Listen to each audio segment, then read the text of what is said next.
An RCMP raid in a terrorism investigation.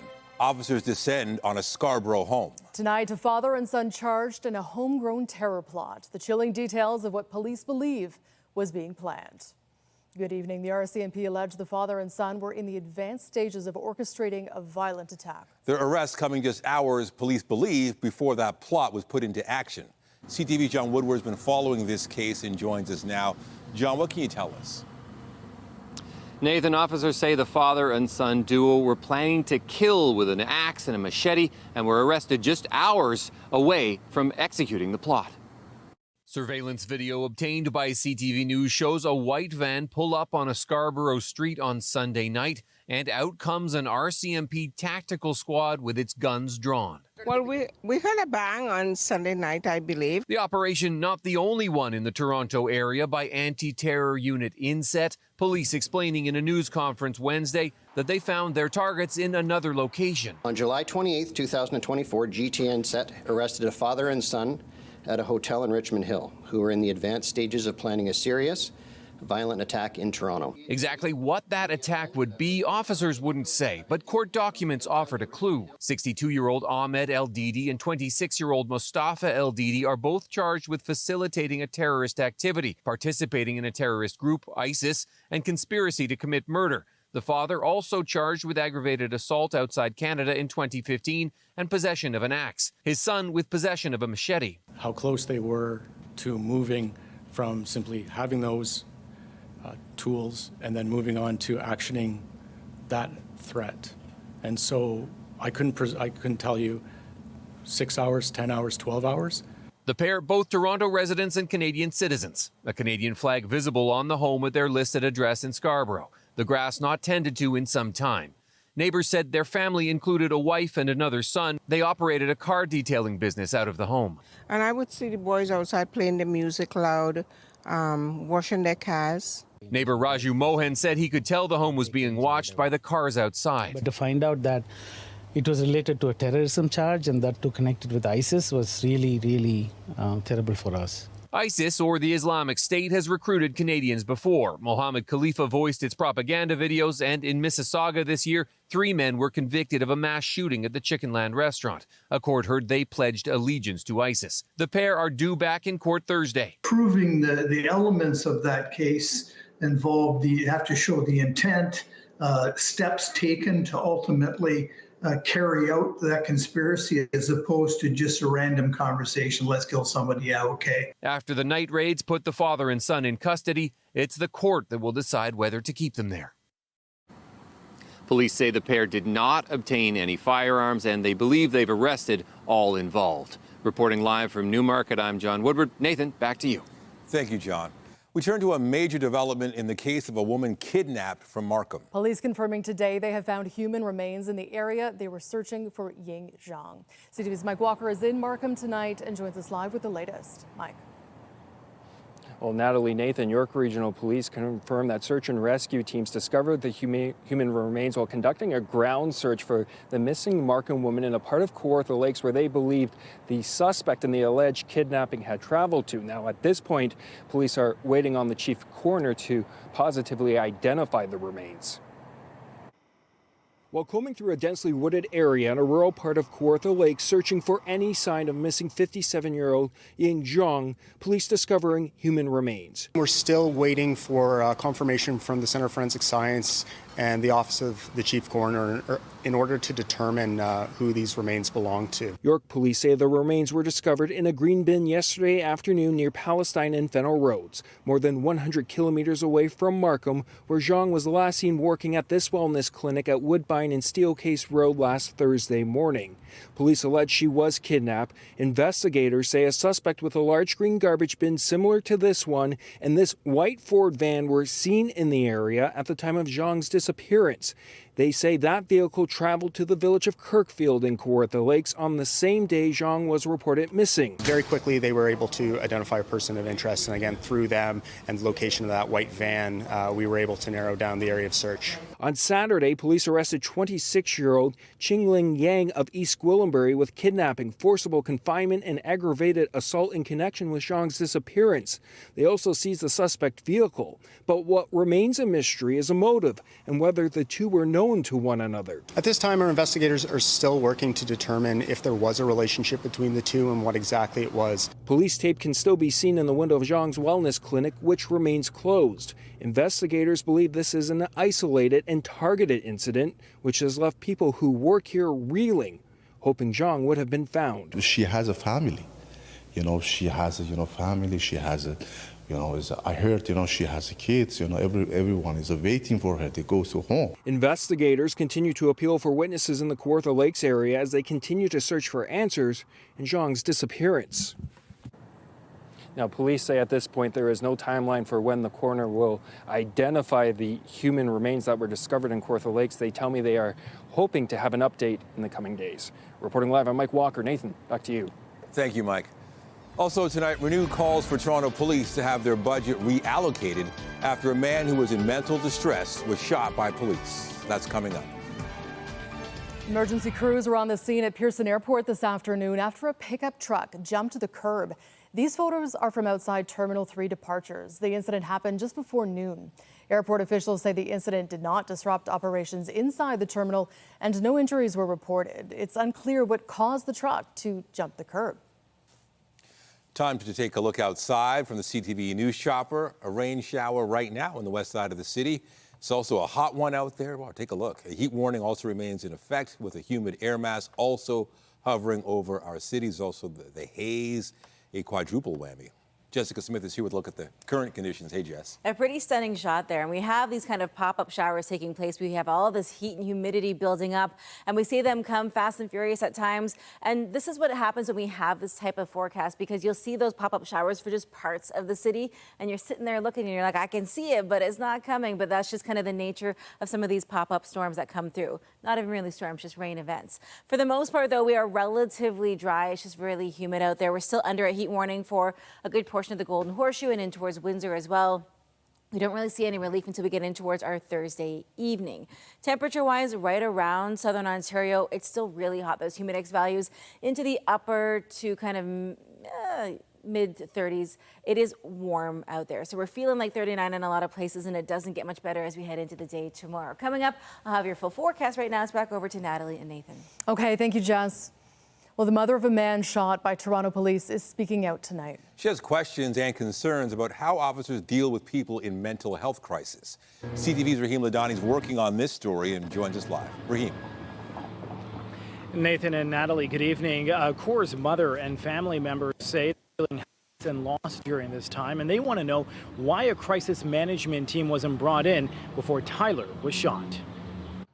It was last Wednesday morning when Cheryl Maxey received a call that her son had been shot by a Toronto police officer. Felt like I couldn't breathe, I was crying, I was hysterical. Her 32-year-old son, Tyler Coor, had been shot the evening before in Cabbagetown. Police had responded to reports of a man with a knife near Carlton and Parliament Streets. A large knife bordered by police markers could be seen after the shooting. Coor remains at St. Michael's Hospital in critical condition, where his family says he's undergone multiple surgeries. He's talking, he's moving and stuff. His recovery is a long ways off. Coor is an Afro-Indigenous man from White Bear First Nation. His family says he has schizophrenia and was having a mental health crisis. They say he told his mom he was calling for help and doesn't understand why police shot him. Toronto police say, while we understand the public's interest in this incident, as you know, we are unable to comment while the Special Investigations Unit is conducting their investigation. Once it's complete, the SIU will provide clarity on the circumstances of what occurred that day. Police add Coor has been charged with 2 counts of assault a peace officer with a weapon and weapons dangerous. The police violence that Tyler has experienced is the ongoing settler colonial agenda. It was our CMP who took our parents away to residential schools, And it's now the Toronto police that continue to shoot down our people in the streets. Yesterday, demonstrators took to the middle of the streets on Lakeshore and Parliament to advocate for COUR and what they believe is biased policing against Indigenous people. The Toronto police know that Indigenous people are disproportionately affected by police violence, and they're held in detention longer than any other demographic of people in this city. A force that perpetuates harm and injustice, all while draining our hard-earned public dollars away from the city's services and supports. For COUR's mother, she wants to know why a crisis support team wasn't brought in before he was shot. I just wish they would handle mental health more cautious and more like understanding, more compassionate to the mental health people. An approach, she says, could have prevented her son from laying in a hospital bed.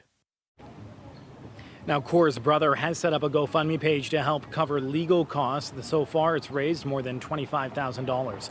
Reporting live, I'm Raheem Ladani. Natalie, I'll send it back to you. Okay, thank you, Raheem. Meanwhile, today, Toronto's police chief shared an update on the effort to respond to the city's changing and growing needs. Myron Demkew says the response time for Priority 1 calls is now 17.5 minutes, down from around 22 minutes. He says that is due in part to increased staffing from the graduation of 2 new classes of police constables. The chief also noted that the number of auto thefts in Toronto is down 23% over last year and said police have created a centralized unit to deal with increases in violent home invasions and carjackings. Of particular concern, shooting events have increased 58% compared to last year. I will note that most of these shootings are firearm discharges where no injuries have been reported. However, there have been 28 shooting deaths so far in 2024 compared to 16 last year, and we know that communities across Toronto are deeply impacted by any and all gun violence in their neighborhoods, and we are committed to doing everything we can to keep our city safe. To date this year, police have seized 412 illegal guns, made 578 related arrests, and laid nearly 2,600 firearm-related charges. They have also responded to 55% more hate crime occurrences compared to this period last year, including yet another suspected anti-Semitic incident this morning. Around 2:45 in the morning, police say a suspect set fire to a number of signs in front of a synagogue at Bayview and Fireshire Road. Kehilat Sheree Torah says this is the 4th time the place of worship has been targeted in as many months. Investigators say the suspect fled on a motorcycle and later set fire to a sign in front of a Jewish school at Avenue Road and Wilson. Police are treating the incidents as hate-motivated as they search for the person responsible. Still ahead on CTV News, 6-point penalty upheld. Team Canada loses its appeal amid the soccer spying scandal, forcing a do-or-die game on the pitch in Paris. But first, a young woman who was struck and killed while on a bike last week is being remembered tonight. A memorial ride is being held in her honor. The vigil, a call for improved safety on city streets. CTV's Janice Golding joins us live with the details. Janice. Hi, Natalie. Yes, we're live right now at the Matt Cohen Parkette at Spadina and Bloor. And as you can see, there is a large gathering of cyclists here. They've been amassing here since about 6 o'clock, and they are going to be doing a ghost ride on behalf of a young woman who lost her life last week. A rideshare bike sits on its side by a Yorkville bike lane. Its 24-year-old rider struck and killed by a dump truck earlier that morning. I think it's really important for people to know that, yes, this is the 5th cyclist fatality this year, the most in any year since Toronto's been recording these in over a decade. On July 25th, a young woman was riding on Bloor Street West near Avenue Road around 8:40 a.m. when she was struck. Police say the cyclist was heading westbound in a bike lane and at one point exited the lane in what appears to have been an attempt to get around a construction bin, and then was struck by a dump truck, which was also westbound. I think one of the reasons why I think this story is really resonating with so many people is, the area where she was riding really is one of our busiest bikeways. It sees thousands of people a day riding in each direction. In a memorial for the fallen cyclist, whom police have yet to identify, Advocacy for Respect for Cyclists is holding a ghost bike ride from Spadina to Yorkville. Every time a cyclist is killed in the GTA or even a bit further, we place a memorial to honor them, their families, and also to stand as a beacon to let people know that a cyclist was killed here it was preventable, and that we should all be paying attention to people on the road. While police are still investigating, very few details have been released about the accident at this point. Whatever the cause, however, David Shelnut, the biking lawyer, says while the city has made progress in advancing its cycling network, more needs to be done. We need strong messaging from the top, the very top, the Premier's office. They need to pass vulnerable road user legislation, making penalties so much stronger that if you kill or injure someone who's a pedestrian or cyclist. We need mayors and police forces to really focus on the giant elephant in the room. The 39-year-old driver of the dump truck remained at the scene. Now, the skies have really opened up, so everyone here is getting absolutely drenched right now, but no one has left. People keep arriving. This ride will not be taking off until 6:30. It's going to be heading along Bloor Street until Avenue. They'll also be placing a white bike, a ghost bike, in memorial to the young woman who lost her life last week. Reporting live, I'm Janice Golding. Now back to Nathan and Natalie. Thank you, Janice. If your commutes have felt longer than usual on some parts of the subway this week, there's a reason for that. The TTC has implemented dozens of reduced speed zones on parts of Line 1 and Line 2. They're located around stretches of track where transit officials say maintenance is needed. As a result, trains run slower to minimize disruptions and protect any workers who may be at track level. The TTC said customers should consider the additional time their trips may take and thank them for their patience. And a reminder that beginning tomorrow, the city is increasing fines for more than 120 parking, stopping and standing offenses. For example, parking without paying at a meter will now cost you $50, up from $30. Parking on bike paths will cost you $200, way up from the current $60. Toronto City Council approved the higher fines in hopes of discouraging illegal parking habits and keeping traffic flowing safely. At the Olympics, Canada's women's soccer team has advanced to the quarterfinals and will play Germany on Saturday. The Canadians needed a win to avoid elimination after being penalized for their spying scandal, a ruling that was upheld just hours before today's match. CTV's Scott Hurst has the details. They are defending Olympic champions caught up in controversy at Paris 2024, yet still alive in Olympic competition. The Canadian women's soccer team in a must-win match against Colombia, beating the 22nd ranked team in the world by a score of 1-0. This as a Court of Arbitration for Sport tribunal earlier denying Canada's request to reinstate 6 points docked from them due to the drone spying scandal. You take your medicine if you're those Canadian players and you keep forging ahead. Despite all the outside noise on the pitch, the women have been perfect so far, and a win over Colombia gives them a shot at defending their gold, putting them through to the quarterfinals, despite their head coach Bev Priestman being sent home and suspended for 1 year. Meanwhile, in the pool, bronze for Canada.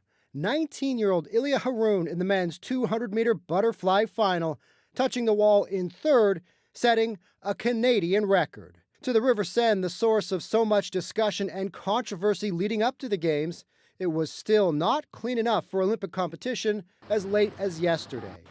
2 training events had to be canceled and the men's race postponed until today. The women's event got underway first with Canadian Emmy Legault finishing 35th. On the men's side, Canadian Tyler Mislachuk finishing 9th.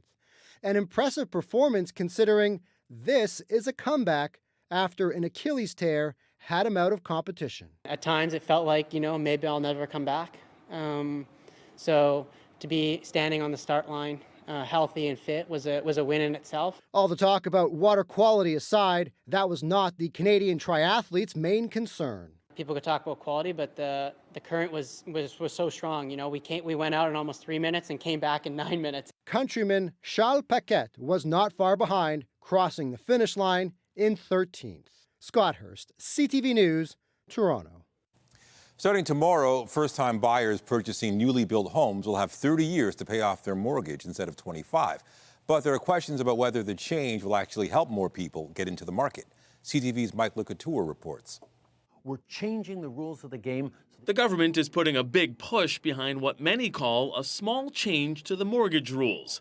First-time home buyers will be given 5 more years to pay off an insured mortgage for a newly built home. That translates to lower monthly payments, so more younger Canadians can afford to pay that monthly mortgage on a new home. Right now, a $500,000 home with a 5% down payment would mean a monthly mortgage payment of nearly $2,800. Extending the amortization period by 5 years would lower monthly payments by about $240. So will it help more young people get into the housing market? Very little. Honestly, it's not going to move the needle. Mortgage specialist Frank Napolitano points out Canadians continue to deal with an affordability crisis. Interest rates that are still pretty elevated, and young Canadians that are struggling to come up with down payment without the bank of mom and dad's. The new policy also only applies to new builds. If one wants to buy a new condo or pre-construction condo, it can take years for that. So it's probably not for everybody. Robert Ogue says the federal government has put a focus on increasing housing supply.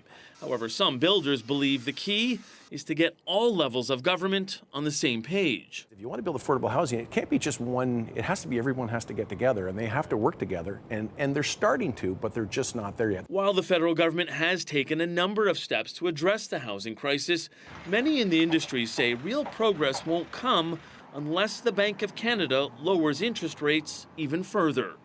Michael Couture, CTV News, Ottawa. To the Middle East next, where there is renewed concern of a wider war in the region following deadly attacks in Lebanon and Iran. The top political leader of Hamas was assassinated in Tehran today. The missile strike against Ismail Haniyeh was widely assumed to have been carried out by Israel, but the Israelis did not claim responsibility and said they would not comment. Hamas's armed wing says the killing will, quote, take the battle to new dimensions, and Iran is vowing to retaliate. Today, Israel's prime minister said his country will respond to any attack forcefully. The strike in Iran happened less than 24 hours after Israel killed a Hezbollah senior military commander in Beirut. At least one woman and 2 children were also killed. Dozens of others were injured. Israel alleged the commander was responsible for a rocket attack on the weekend that killed 12 young people in the Israeli-occupied Golan Heights. As tensions increase, the federal government is once again urging Canadians to leave Lebanon immediately. For months, officials have been planning for a possible evacuation. Global Affairs is warning that Canadians cannot rely on government evacuation flights if there's a war. Canadians have been urged for months to leave and not go to Lebanon, but many have gone ahead with travel plans. More than 21,000 Canadians are officially registered as being in the country, but the number is likely higher. The U.S. is now advising its citizens not to travel to Lebanon. To another conflict now, Russia's war on Ukraine and what could be an important development in Kyiv's effort to defend itself. Ukraine has received its first F-16 fighter jets. It has been pushing its Western allies for months, saying the aircraft are needed to fight back against Russian missiles. It is not clear how many of the planes arrived in the first delivery or which nations provided them. U.S. President Joe Biden authorized sending the American-built jets last August. The United States has been training Ukrainians on how to fly the planes and has already graduated the first group of pilots. Kyiv says it needs at least 130 F-16 fighter jets to neutralize Russian air power. Back in this country, Canada's privacy commissioners launched an investigation into that Ticketmaster data breach earlier this month. The ticket seller notified customers that an unauthorized third party got information from a cloud database. Data could have included customers' names and basic contact information, as well as payment card information such as encrypted credit or debit card numbers and expiration dates. The commissioner says the breach affected the information of millions of people worldwide. The investigation is in response to a complaint and will include an assessment of Ticketmaster's compliance with federal private sector privacy law. A luxury Lamborghini sports car for just $20,000. Is it a deal too good to be true? It didn't add up for victims of an alleged cryptocurrency scam. CTV's Adrian Gilberiel has the exclusive details on the search for the car and the cash. Nice day for a burnout. This is Colin Murphy posing for a photo with his 2017 Lamborghini Huracan. Investors believe that Murphy was an associate of Canada's self-proclaimed crypto king, Aidan Platursky. I started cashing it out and I started spoiling myself. Like Platursky, Murphy promised massive returns on investment. He had some toys and some money that he had definitely ownership for, so I mean, there was a belief on my part that he was legit, for sure. Craig Sutherland says he invested $270,000 with Murphy. Just 5 months after the initial investment, Murphy sent him a message claiming his returns had more than doubled. Though Sutherland soon learned that it was too good to be true. Unable to access his earnings, he launched a civil suit.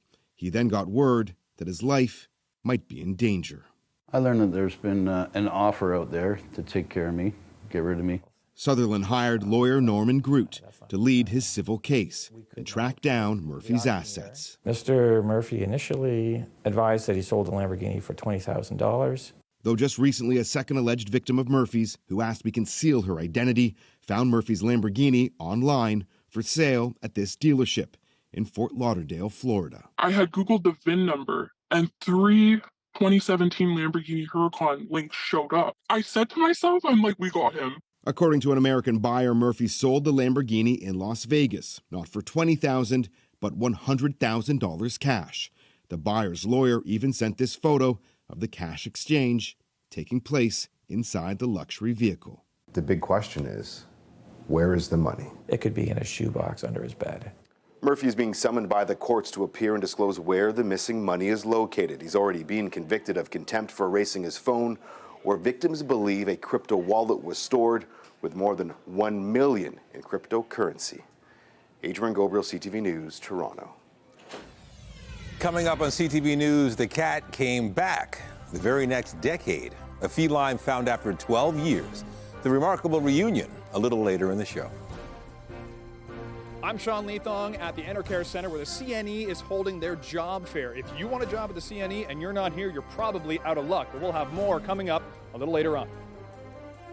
And if you're heading out this evening, the heat is sticking with us, so bring water with you. You're going to need it. We're holding on to humidex values into the 30s as we head in towards the early evening, and the heat not going anywhere as we kick off August tomorrow. Coming up, I'll have your full forecast. So stay with us. We have another full night of great shows for you right here on CTV.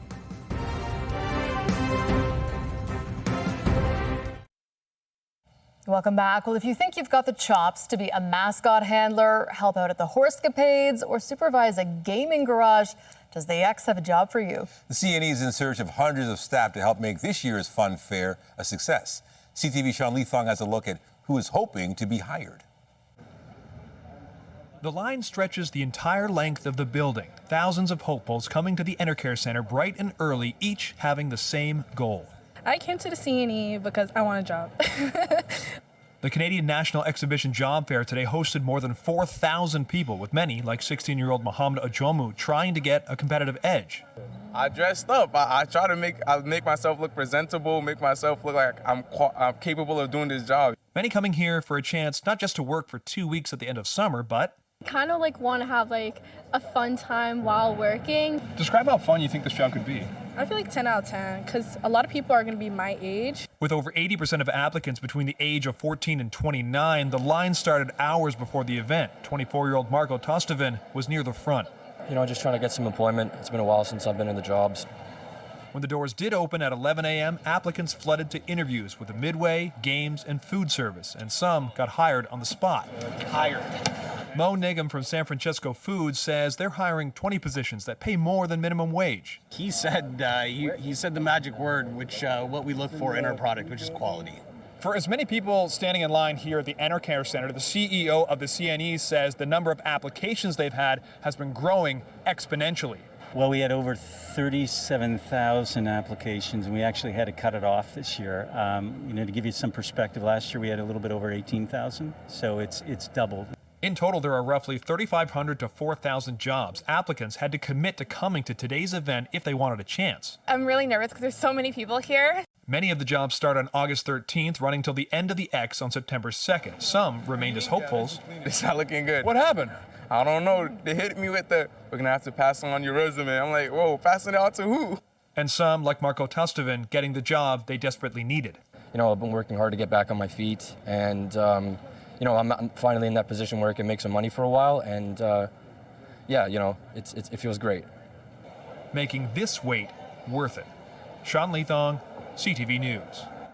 So can you believe the X is just around the corner? That means August is here, July is suddenly in the rearview. I know, it's just, again, summer just goes by too fast. It does. Although, we still have a few more weeks, so enjoy it, right? We don't really technically end until kind of the midpoint of September, but overall, I feel like it's been one of those summers where there's so much going on and there's so much to do that it goes by really quickly. And we've had a really soggy July. We had those kind of really big downbursts. It was a really rainy month. We set some records.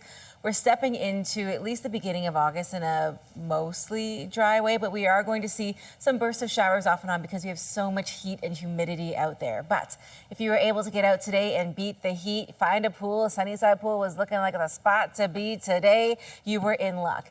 It is humid out there. If you can escape the heat, get into some water, maybe get into some shade, always a fun idea.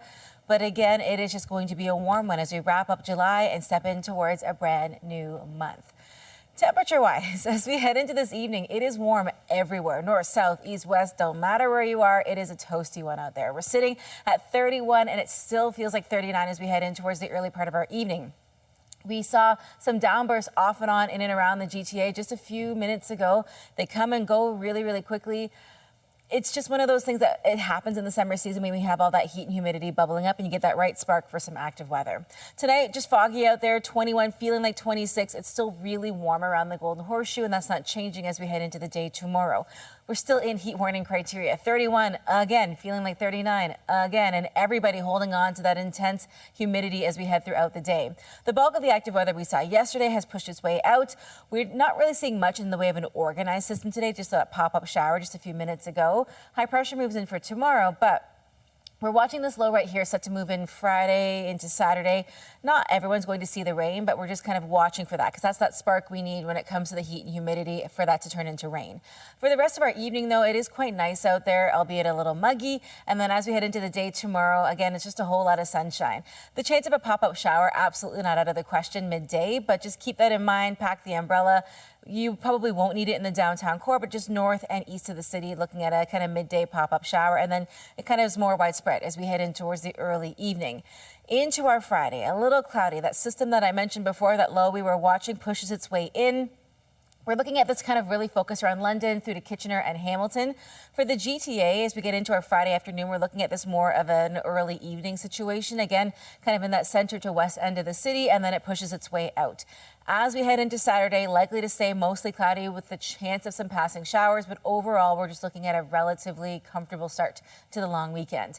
It is super hot into the day tomorrow. We get a little closer to seasonal on Friday, and then as we settle in towards the weekend, we get to right in that sweet spot of where we should be temperature-wise for the high and the low. We dip a little below seasonal as we get into the first full week of August, but overall, I think some people will maybe take a welcome break from all the intense heat and humidity. Nathan, I'll send it back to you. You got that right. Thank you, Jess. Thanks. While some people looking to cool off have headed to Toronto's public beaches, health officials say that the water at one of them is considered unsafe for swimming. Here's a look at Marie Curtis Park East Beach in Etobicoke. The city's website says water samples collected Tuesday pointed to rising levels of E. coli bacteria, making it a less than ideal destination for a dip. Still to come, a diagnostic advancement, how new technology is helping Ontario scientists detect rare genetic conditions years sooner. It's a major step forward in the world of medicine. Researchers in London, Ontario are using new technology to diagnose rare genetic conditions that previously could have taken years to detect. The details from CTV's health reporter, Pauline Chan. Epigenomic diagnostics is an emerging field of medicine. We were the first lab in the world to introduce it about 10 years ago. Bekim Sadikovic of London Health Sciences has been developing a new technology that uses AI to analyze blood samples. So having a specific epigenetic biomarker or diagnostic tool to be able to precisely diagnose these patients early is a huge step towards providing ultimately better treatment and care for these patients. The technology, called EpiSign, looks at a patient's epigenome, the unique chemical fingerprint that turns a patient's genes on and off, and it can now help diagnose more than 100 of these genetic diseases that could previously take years to diagnose. Hundreds and hundreds of different genetic conditions exist, and only about 1/3 of patients that have these genetic conditions can be diagnosed using conventional techniques. Sadikovic says the cost is comparable to current genetic testing, and the equipment required is available at most centers that do genetic testing. The key is making the software available. And the latest studies show it can also diagnose diseases triggered in prenatal exposure to chemicals. For example, The condition is caused by prenatal exposure to a medication that's given to patients with epilepsy to control their seizures. So we now have the ability to use this technology to also measure the environmental impact. The EpiSign technology is now being tested in 16 hospitals across Canada, as well as 15 countries around the world, to assess its impact on individuals as well as healthcare systems. Our expectation is that introducing these technologies earlier in the diagnostic odyssey of these patients will not only have a positive impact on diagnosis, but also will have a overall positive impact on health economic aspects. The plan is to introduce this type of analysis as part of routine care for newborns and others with potentially genetic conditions in the near future. Pauline Chan, CTV News. Pickering's own Shawn Mendes is releasing new music 2 years after scrapping a world tour to focus on his mental health. Still shaking, my mind still racing. Mendes is planning his 5th album and shared a trailer for it today featuring his song Isn't That Enough. The singer took to Instagram thanking his friends and family for their support over the past few years. And he got used to being in the studio again. His self-titled album, Shawn, will be out October 18th. Coming up on CTV News, something in the water. Ontario ends a surveillance program that tracks virus indicators. July was a soggy one, setting a new rainfall record for the month. We also saw a ton of heat with a few days at 30, including today. And heading into August, it only gets a little bit cooler. Coming up, we'll have a full look at your 7-day forecast. They would have had careful surveillance and control of the situation, and that they made the arrest when they did because they felt that they had enough to go forward. Updating our top stories, the RCMP's arrested a father and son on terror charges, taking them into custody Sunday at a hotel in Richmond Hill. 62-year-old Ahmed Eldidi and 26-year-old Mostafa Eldidi stand accused of planning an attack in Toronto, although most of the details of their alleged plans have not been released. She has a family. She has a family. She has I heard, she has kids. Everyone is waiting for her to go to home. York Regional Police have found human remains in Kawartha Lakes as they search for 57-year-old Ying Zhang, reported kidnapped in Markham last week. Police have charged 26-year-old Changlin Yang of East Gwillimbury with kidnapping, forcible confinement, and aggravated assault. The remains found have not been officially identified. You take your medicine if you're those Canadian players, and you keep forging ahead. And at the Olympics, Canada's women's soccer team has advanced to the quarterfinals after a 1-0 victory against Colombia in a must-win match. This comes after a court of arbitration denied Canada's request to reinstate 6 points. The points were docked because of the drone spying scandal. Canada will play Germany on Saturday.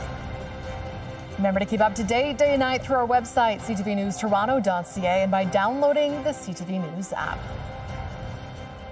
A bounce in oil and copper helped push Canadian stocks to a record high today. Andrew Bell of BNM Bloomberg has the details in business. Hello there. Canada's benchmark stock index closed above 23,000 for the first time today, boosted by higher commodity prices. Mining stocks were lifted by a rise in copper, as China produced yet more weak manufacturing data, which sparked hopes that the Beijing regime will finally move to stimulate the economy. Oil and energy stocks were lifted by fears of growing Mideast violence after Israel killed Hamas and Hezbollah leaders. On the markets, the Canadian dollar changed hands at 72.45 US cents, up 1/4 cent.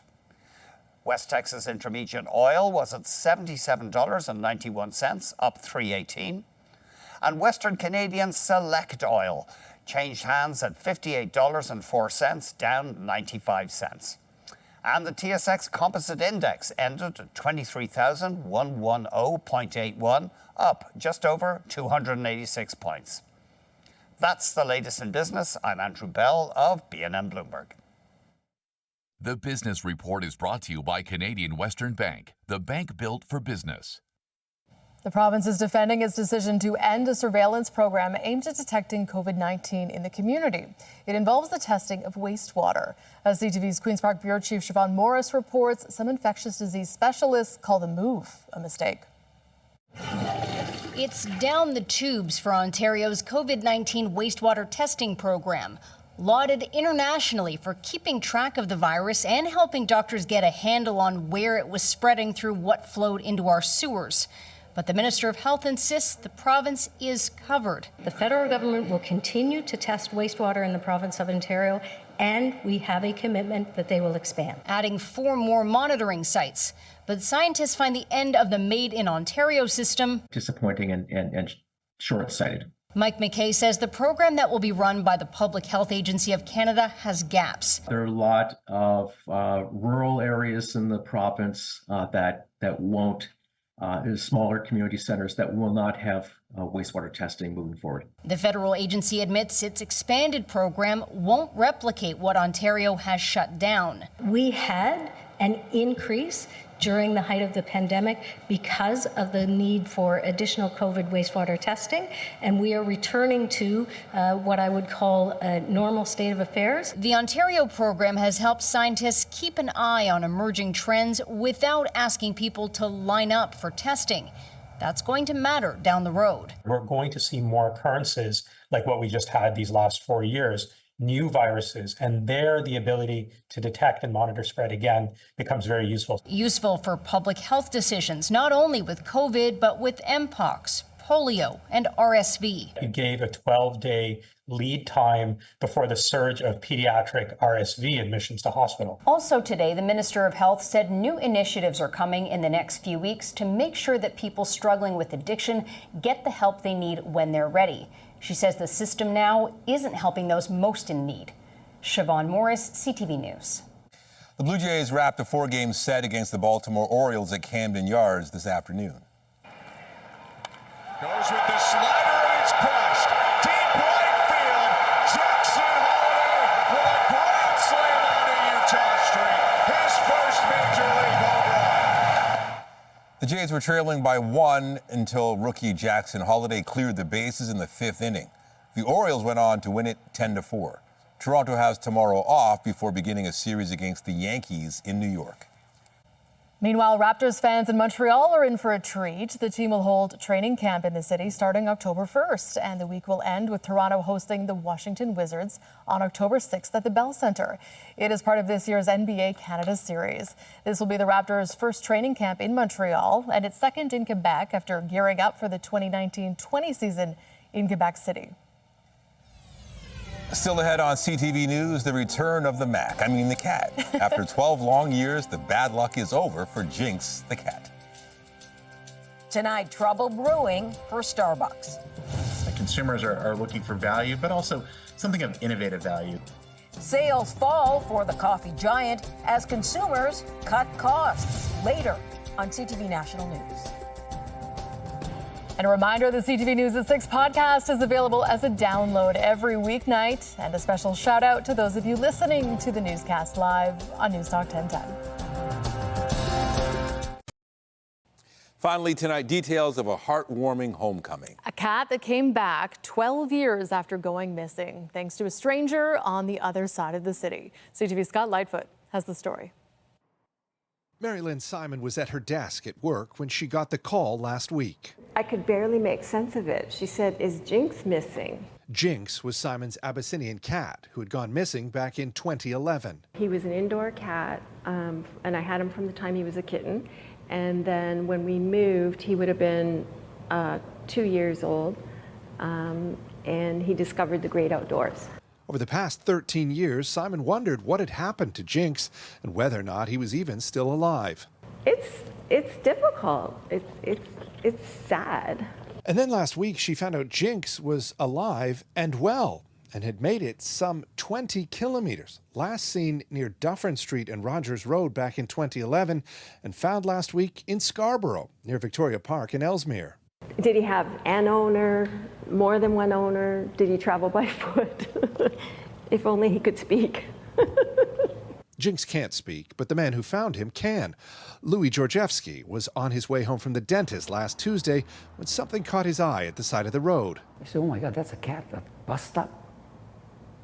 So I drove, I made a turn, and I come back. Louis scooped up the cat, put him in the car, and drove him straight to his veterinarian's office. I'll ask him to check for microchip.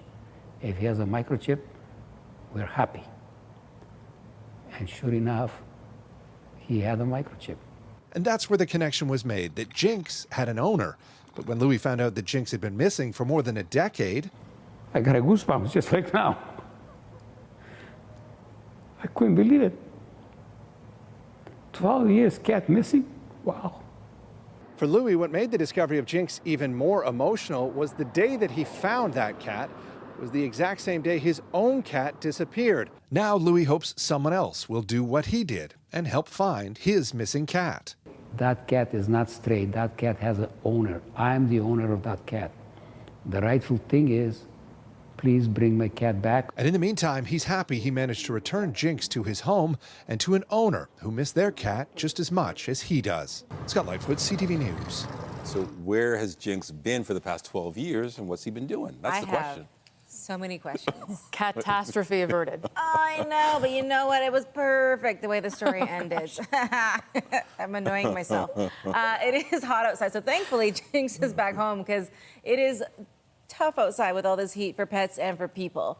We're not looking at much in the way of a massive downpour, but pop-up showers definitely possible through the rest of our night and into the day tomorrow. For now, it's just hot. Heat warnings remain in place. We're sitting at 31 still. Feels like 39 still. Not much has changed, and that continues into the day tomorrow. As we make our way through the rest of our evening, those pop-up showers continue to push their way out of the GTA, and it will be a warm and mostly clear night. Getting into the day tomorrow, we kick off August almost in an identical way, hot, humid, and hazy. Okay, be sure to join Morella Fernandez tonight at 11 for CTV National News, followed by Zoraida Allman with her next local newscast at 11:30. In the meantime, our coverage continues anytime on CP24 and online at ctvnewstoronto.ca. For Jessica Smith and all of us here at CTV News, thank you for watching. Have a good night.